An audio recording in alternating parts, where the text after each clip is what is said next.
What if events went differently? What if Harry Osborn lived in Spider-Man 3? Find out in this video. All this space in between us. I fell in love with a cosmic girl. Okay. Now my spaceship is launching. In 5, 4, 3, 2, 1. Okay. All this space in between us. Hey guys, what's up? So today I'm bringing you guys another what if. So what if events went differently? What if Harry Osborn lived? So let's get right into it. So events are going out as planned, but this time Harry would actually think of another way to free Peter from the symbiote webs. So Harry would actually take a pumpkin bomb, but it wasn't a one that would blow up. It was the ones from Spider-Man 2002, with the knives and whatnot. So, and then, yeah, but unfortunately it was too late. Spider-Man, managed to free himself, and it worked. And Harry would come in like the original timeline and kick Venom, but of course Venom would actually dodge it, and of course, and what actually happens here is, Harry gets thrown into the metal poles, just like the original timeline, and Spider-Man, of course would learn, that the symbiote hates loud noises, and then Peter told Harry, but before Peter tells Harry, he would get a flashback of when, he ripped the symbiote off, and how, how the symbiote got weaker, as he rung the bell.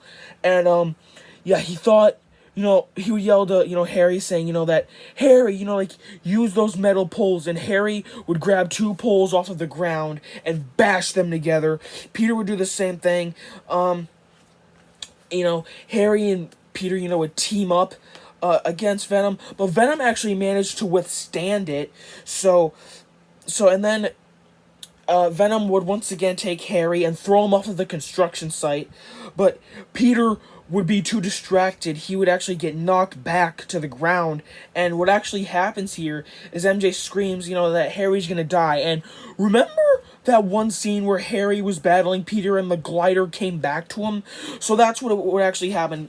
Harry would actually activate a button on his wrist that the glider would actually, fly out of Venom's hand, and as Harry is free falling, the glider comes back to him, and he goes back up to the construction site, and Spider-Man is battling Venom here and there, and this is where Sandman comes in, and because Sandman would realize that Spider-Man's going to die, and he would think about it in his mind, that fateful day of when he accidentally shot Uncle Ben, and he would say, I'm not going to make the same mistake twice. And, Sandman actually helps Peter and Harry, defeat Venom.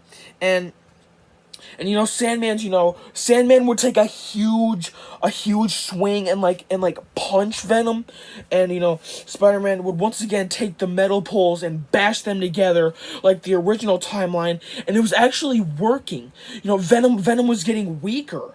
But Eddie would scream, but this time when Peter went to pull Eddie out, all that came out was just a pile of bones, and Peter would realize, oh my god, the symbiote consumed Eddie, and it was it was crazy, the Venom symbiote, Peter would realize that the Venom symbiote had fully controlled Eddie, and Peter would remember that what Dr. Connors told him, once the symbiotes, bond, they can be very hard to unbond, so Peter would have no choice, so Peter would, and then Harry would scream, "Pete, up top!" And Harry would actually throw him a pumpkin bomb, and Peter would web it up and throw it at Venom, completely killing Venom, blowing him up just like the original timeline, and everything would actually be going out as planned, but this time, Harry lives,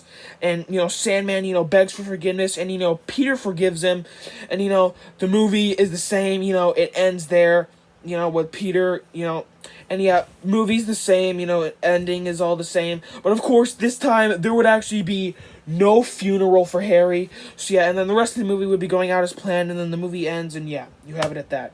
So yeah, guys, that is where we are going to end our what if. Anyway, tell me what you guys think about this. What if Harry lived during the events of Spider-Man 3. Like, comment, subscribe, share the video with a friend, and turn on that post bell to be notified with all my latest videos.